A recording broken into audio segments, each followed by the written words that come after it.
It's great to have you joining us here on Racing to Win. We're about to preview what is a big night of racing coming out of Happy Valley, the city circuit for 9 races. Japan night at the race. It's great to have our friends from the JRA on board. I'm Tom Wood here in the studio alongside Paul Lally and Nick Child. And Nick, we've got a good Class 2 race later on in the night to look forward to. Yeah, we certainly have. Look, I think all the way across the board, actually, the racing looks pretty competitive. And obviously that Japanese angle is certainly one that we can all look forward to, given that we were just simulcasting races from Kyoto. Race 6, the Kyoto Handicap. Yeah, and we're looking forward to hopefully a few of the Japanese raiders coming across for HKIR, which is just on a month away. Paul, there's a pretty good jackpot for the Triple Trio Wednesday night. Yeah, 7 million going into the bin there for the Triple Trio, so that should get over 12 million. So it's a really good one to fill your boots up with during the middle stages of the card. Indeed. Over the last 24 to 48 hours, we've had the names released of who is going to be here for the Longines International Jockeys Championship coming up at Happy Valley on the Wednesday of International Week. And here we can see the names, Nick, of course, familiar names like Tom Marquand, Ryan Moore, Holly Doyle, Mikhail Barcelona, but a few new interesting names amongst the mixture as well. Yeah, there certainly are. I mean, Rachel King, for one, is a very interesting name and a great addition to it as well, obviously, with some Group 1 success recently. Jockey number 7 there might be very unfamiliar to some, but he's been a champion in 2 different countries. That's Burazan Mirzabayev, who currently rides in France and Germany, but he's been a multiple champion in Germany and the Czech Republic, and he's a very good jockey, Paul. Yeah, we've seen him quite a few simulcasts when he was racing in France as well, and those particular simulcasts we've seen, and he is very, very good. Yeah, of course, retained rider for Andre Fabre, and also Paul James McDonald on the list there. Local punters will be looking to pay homage to J-Mac after Romantic Warrior. Yeah, exactly, and look, he'll get a big cheer, there's no doubt whatsoever, when he's in the crowd. Look, it's good. And Yuga Kawada, good to see him as well. He's an old, he's going so well, Yuga Kawada. Yeah, indeed. So looking forward to that, the Wednesday night of International Week here in Hong Kong. But earlier today, Nick Child did catch up with Rachel King out of Sydney to discuss her opportunity coming up here in Hong Kong for the IJC. Yeah, very excited. Hong Kong's always been, something that I think all jockeys kind of look to want to at least visit, but to get the opportunity to come and ride and compete against some of the best in the world is definitely an experience I'm looking forward to. Rachel, I mean, a lot of people know you obviously for your Australian success, which you've had plenty of, and obviously success at the top level. But let's go back to the very start, because obviously from where you've come from, you're British, of course, and you were never always destined to be a flat jockey at one stage. No, as you well know, I was mad keen on trying to be a jumps jockey to start with, and yeah, definitely mad is probably the word for it, riding in point to points and things like that. But I think it gave me a very good grounding for what I do now. Definitely appreciate riding the good flat horses that I get on now, but yeah, it's definitely a different sort of pathway, I guess, to what most jockeys have through their career. And obviously, with that, then taking you down to Australia, I mean, you never initially went there as a jockey per se, but our latest trainer, or one of the latest trainers here in Hong Kong, Mark Noonan, is somebody that gave you a real sort of helping hand in that respect. I imagine you must be looking forward to coming over here and catching up with Mark again, of course, and you've ridden him a Group 1 winner as well. Yeah, I think Mark was the first person I told, actually, when I was asked to come over. I said, you better find some horses for me as well to ride. But no, it'd be great to just see Mark again and hopefully be able to link up with him race day. But yeah, he's been a huge help to me since I came to Australia. He sort of really got me going when I first wanted to start riding.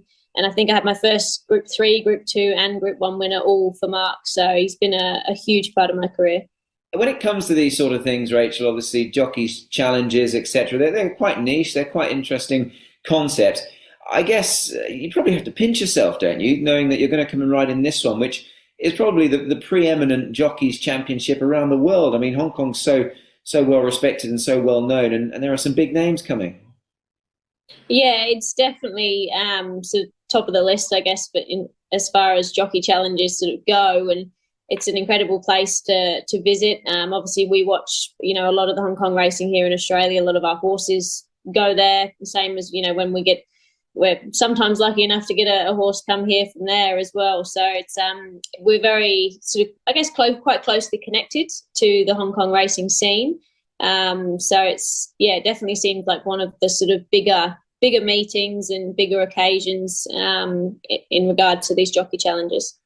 And I imagine, Rachel, obviously, just looking at the lineup, Tom Marquand and Holly Doyle, I imagine you might know them relatively well. Who are you looking forward to riding against? There'll be some jockeys amongst them that you probably haven't ridden against before, the likes of Yuga Kawada and perhaps Burazan Mirzabayev as well is a new name for us. So it must be great to be a part of that and the challenge of riding against some of these jockeys as well. Yeah, it's a great challenge, and like you said, it's just great to be involved with these kind of jockeys. Like a lot of them I have ridden against. I think the only one, or probably Mikel Barcelona, I don't think I've ridden against him, and I'm not even going to try and pronounce the German jockey's name, him as well.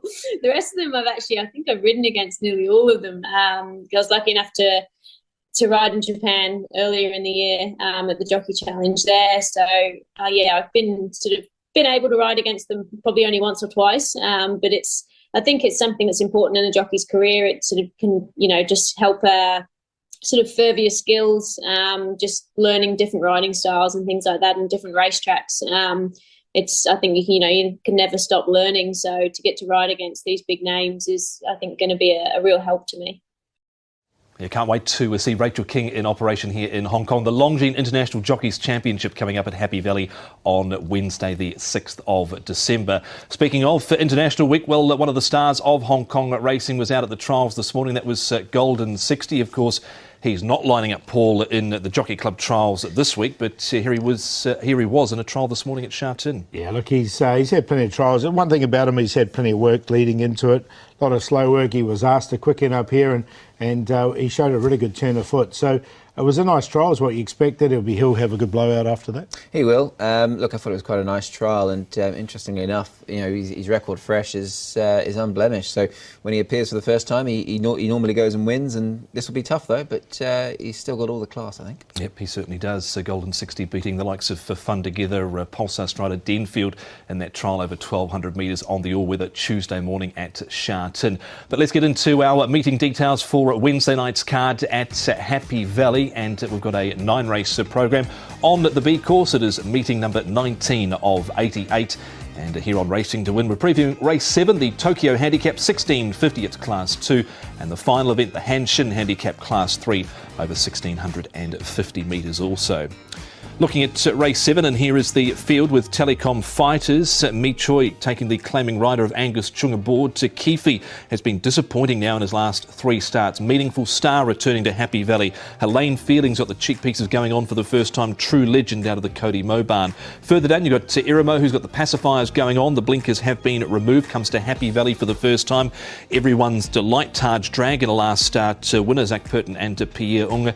And then you've got Galaxy Witness and Hammer-On to round out the field of 10 here over the 1650. Who makes the pace here, Nick? Telecom Fighters and Meaningful Star are probably two that are more than likely to go forward. The former Telecom Fighters there, he does like to lead, of course, and we know that's he's one sort of real racing style. Meaningful Star, well drawn in 2, so he's on his inside, so I think a pair of them will stride forward. Keithy's an interesting one. He's drawn 6. First go around Happy Valley. Bitterly disappointing in his last few, but he might just be caught a tad wide. True Legend and Irimo in there as well. Yeah, I thought Irimo will get a nice run. Helene Fielding will get a really good run as well. Galaxy Witness, although he's drawn the inside, he generally gets back. So it's just whether Meaningful Star wants to hand up with Lowell on Meaningful Star and the apprentice here on Telecom Fighters and Angus Chung.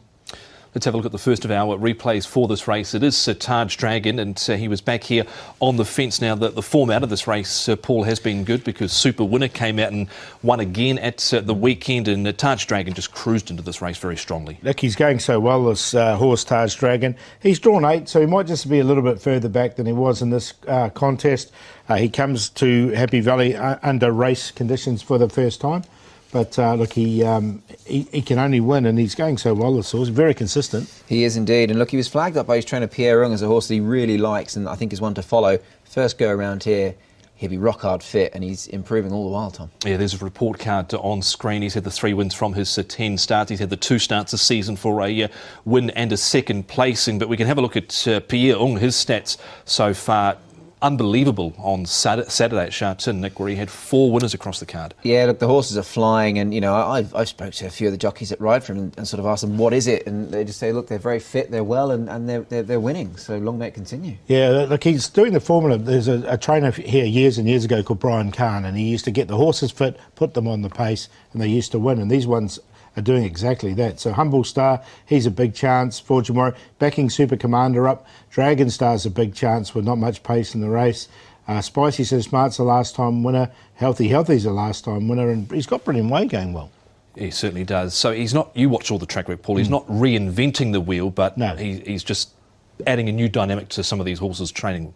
Exactly. He's just getting them rock hard fit when they go out. So and they seem to be backing up really well. Yep, they still do, and they seem to be put into the right races, and so they are placed very well. Onto the all-weather we go. We've got Eremo here, Telecom Fighters, everyone's delight. How do you think Eremo is going to handle Happy Valley here, Paul? I think he'll handle it fine. I mean, he could be the one, the forgotten horse in the race, because you know he's a good, really good horse on his day. He's a 5-time winner. The blinkers will come off from barrier 3. I think Karras can give him a really nice run, and he might be over Eremo. I think he can sit just behind this strong pace. Yeah, he's had a run since then as well, but he is interesting going to Happy Valley. Of course, Jury most definitely out with the likes of True Legend. He's been nothing short of terrible in these last few, so massive turnaround in form needed there. Everyone's delight coming into this with an extra 21 pounds of body weight, the horse himself. Helene Feeling returning to Happy Valley here, Nick. He's got a terrific course and distance record. Daddy Shum's tinkered with the gear slightly. The cheek pieces are going on, and this is a horse that he has talked about. The 4-year-old series wasn't disgraced at Sharton last start. No, not at all. Look, it might not read as glamorous on paper, 8th of 14, but as you say, it was better than that, so go back and have a look at it if you've got chance. But look, course and distance form is good. I thought this trial looked nice. Cheek pieces going up. I can see what he's doing, and Jerry Chow with a couple of pounds off as well. Yeah, look, I think he's going to be one of the toughest to beat, Helene Feeling. He's went really well at Happy Valley last time when he raced there and won nicely. It was a strong win from him. Yeah, it definitely was. The Trackwork Spies have been out, and they've picked out this piece of work here, Paul, of Meaningful Star. He's only a 1-time winner course and distance, but 5 second placings next to his name. Yeah, look, I just wonder with Telecom Fighters in the race, he's not going to get his own way. He races best when he's in front by himself, so that worries me a bit. He keeps good company too. Yeah, he certainly does. He certainly does. So, righto, Paul, good quality race. Only 10 going around, but who are the top 4? I'm going to take a chance and hopefully we get a double-figure price with Eremo. Coming here for the first time. We've seen these horses that have won on the all-weather can transfer that to Happy Valley. It's taken him a while to get here, but we know he's a good horse and he's a 5-time winner. Helene Feeling, I think, is going to be the toughest to beat, and he likes the Valley. Taj Dragon going there for the first time. And Hamron, I think, will let all his pace go, and he'll just be finishing off strongly at the end. Each way around the 6 for me, 6, 4, 8, 10. Yeah, going to go the 8 here. Obviously, the Pierre Young horses are in super form, and that's Taj Dragon, who will have his first go around this track. I don't think it will inconvenience him any, and I've got him on top over Helene Feeling, who I think will run him very close. Galaxy Witness, I couldn't leave him out, but he really does need to find a bit of winning form. He hasn't won now for 17 races, and Eremo goes in for 4th there, 8, 4, 9, 6. That is a preview of race number 7, the Class 2 over 1,650 metres. Up after the break here on Racing to Win, we preview the final event, a really good quality race to round out the night, Wednesday night at Happy Valley.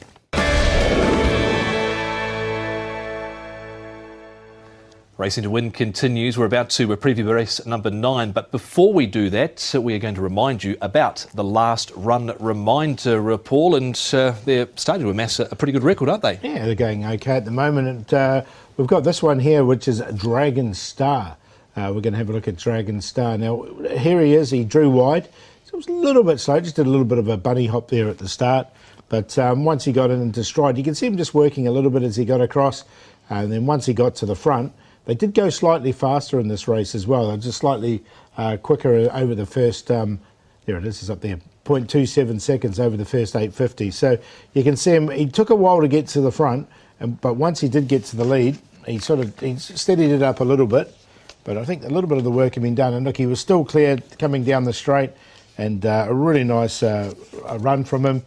Look, he's been so consistent this season without winning. He's drawn nicely here in barrier number 4. And Durham Star, the horse that did beat him, was a very well rated horse and ready to win. So there's not much pace in this race. I think he can go the front, and if he can dictate, he can win. So you'd say from barrier 4, he's not going to do as much work this time? Correct. Okay. Yeah, so that straight is to the front. Dragon Star coming up on the Wednesday night card at Happy Valley. Let's have a look at race number 9 on the program, and it is the Hanshin Handicap Class 3, 1650 to round out the night at 10 minutes to 11 o'clock. Splendid Living's won 3 of his last 5. He's in terrific form for Ricky Yu and Lyle Hewitson. Further down, you've got Winning Dragon, who's been consistent. Escape Route is £7 better off for that 2 3/4 beating by Chilchibi last time out. Romantic Louse, 6th generation. Chilchibi returned a winner going back to the 1st of November. Brilliant Ways enjoyed his time at Happy Valley so far. Viva Hunter. Karma comes to Happy Valley for the first time. Star Contact Thesis ran well out of the new stable of Frankie Law last time out. And at the bottom, you've got Lucky Gold, who's actually put on £29. Andrea Anzini and Francis Loy. Splendid Living can lead this race, Nick, but is there going to be some other competition? Maybe can they get across with Brilliant Way? Possibly. I think they'll want to try and be positive on him, but as you say, drawn 12. But last time he did lead, and he ran a nice second to Splendid Living. So on different terms this time in, and Splendid Living certainly can go forward, but he can take a sit. So if he wants to go forward Brilliant Way, they might well just try and lead. Winning Dragon won't be too far away. Viva Hunter is another horse who has been effective off the front and has drawn well. So it could be a decent bit of pace there, Paul. Yeah, I think Romantic Lau will get a nice run as well from the inside draw. And Thesis went really well for his first run with a new stable. I think he can slot in nicely. Well, as I touched on from the top, Splendid Living has been in terrific form out of the Ricky Yu stable. He's won 3 of his last 5. Very, very consistent galloper. Carries top weight, and Lyle Hewitson takes the ride. Well, Splendid Living was a willing partner for you last time out. If there was ever an honest horse on Wednesday's card, or an extremely honest one, it's probably him, isn't it? Yeah, he's very, very genuine, solid horse, and every time he goes to races, he puts up a good performance. And it's nice that he continued that consistency through Class 4 and then one up in Class 3 and has maintained that. So, of course, the task always gets harder when you're winning. Now he's got to carry the top weight in this division. But you never discount a horse like him. Yeah, career high mark, as you say now, off of 79. He's drawn 9, so given his running style, it put you out a few gates. I mean, it's probably going to make it a little bit tougher, isn't it? Yeah, naturally it will be, but like you say, he does go forward, and that same horse with a lot of gate speed is in the race on our outside again. So we just look to break really clean and progress forward. Would be very happy to dictate, and if not, we could sit second. But yeah, like you say, it's all about him, his demeanour and rhythm in the run, and we expect him to go good again. Just on the style of the win last time out, I mean, obviously the margin of victory wasn't overly great, a length and a quarter, but it did look like he maybe still had a little bit more to come.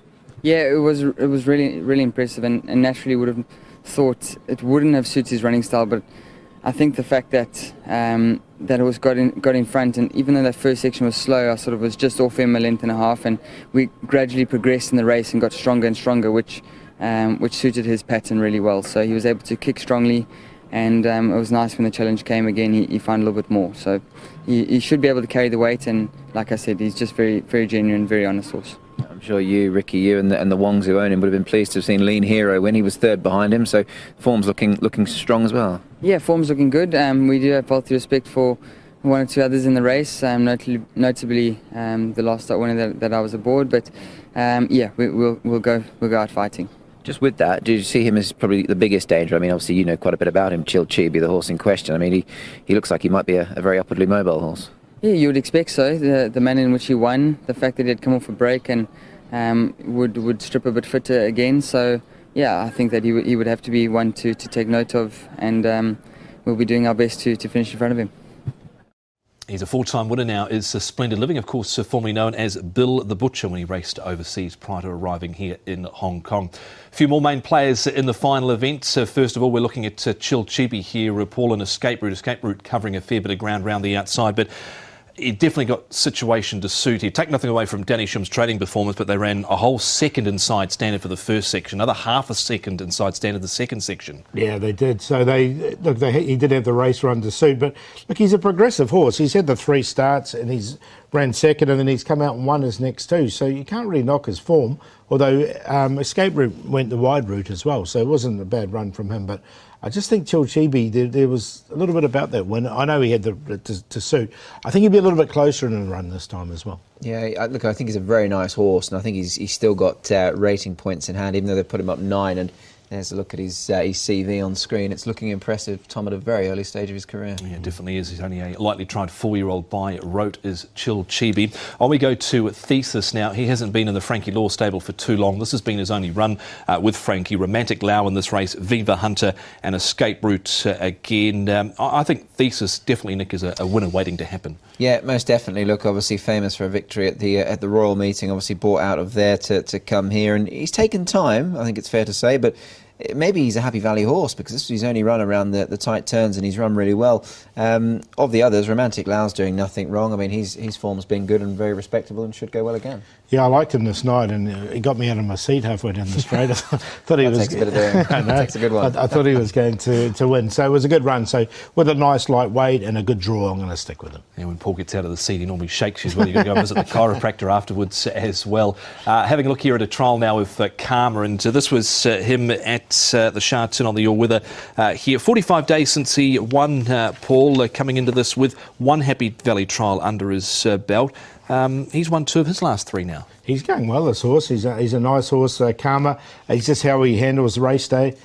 He's drawn 8, so I think he's going to have to go back. But look, he comes in with a lightweight, and he is progressive. He is indeed, yeah. First go here, obviously he's doing little wrong, and well, there he is in his trial. I thought he worked through the line quite well, so you'll know he's won if he does, because the Malwanis will be excited. Yes, they certainly will be. Can we make a case at all for Star Contact, Nick, out of barrier 10? Trial was okay. He's been there or thereabouts recently without hitting the winner's frame. Yeah, 2-time course and distance winner. I mean, off a mark here of 66. The handicapper has relented a little bit. He's dropped him a pound, but I do like others.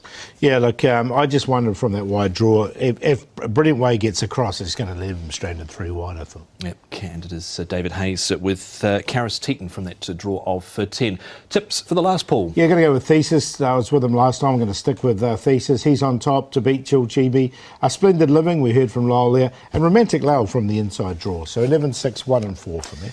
Yeah, gone the 6 here. I think this is a very nice horse, and I think he's still got a bit more to offer, Chill Chibi, so he'll go on top. Romantic Lau in for second, doing little wrong. Karma, nice horse this. First go around the valley is interesting. And Splendid Living, career high mark, but he's in very good form. 6-4-9-1. Don't forget, on the website hkjc.com, under audio and video, you can find a preview for each and every race at Happy Valley Wednesday night, hkjc.com. But we've come to that time of the show, Paul. We need your best value and play, please. Champion Instinct's going to be my best. A really good run from a wide draw last time behind a nice horse and winning data. I think he can go on with it here. Let's have a look at that run. He got a little bit further back than he would like. I think he'd be a little bit closer from barrier number 5. He had that wide draw. He was wide early in the race, but he did manage to get 2 in. And I just like the way he really stretched out here, Champion Instinct. So coming here to Happy Valley for the first time, he's a winner waiting to happen, I thought. So I thought he's the best, number 8. And it's the long shot. We'll do an Eremo. Eremo's going to get a perfect run, I think, from barrier number 3. And hopefully he's an overlooked horse. And we'll do the play earlier on in race number 2 with Harmony Blessed, Humble Star, and the other one there. Yeah, best bet for me, race 3, number 11, Dragon Star. There'll be not too much pace in this race, and here's a horse who likes to lead. Here he is highlighted. This he's run a couple of starts ago, and I think Pierre Runga's found a lovely race for him here. He might get left alone, well, hopefully he gets left alone on the front end, and I think it'd be too good. That horse finishing ahead of him is Lean Hero. He's pretty smart around the valley as well, so like Dragon Star there. And the long shot, race 8, number 7, Game Player Game Player Elite, I should say. He can go well at a price, and the play, race 6, 1, 3, 6. Best for me comes up in the 7th race. Helene Feeling coming back to Happy Valley. Danny Shum and Jerry Chow combining there. Valley with Travel Golf, who just got completely knocked over in the straight last time out. Brenton Abdullah, Dennis Ship, and the play with Romantic Lau, Chill Chibi, and Thesis in the last 4, 6, and 11.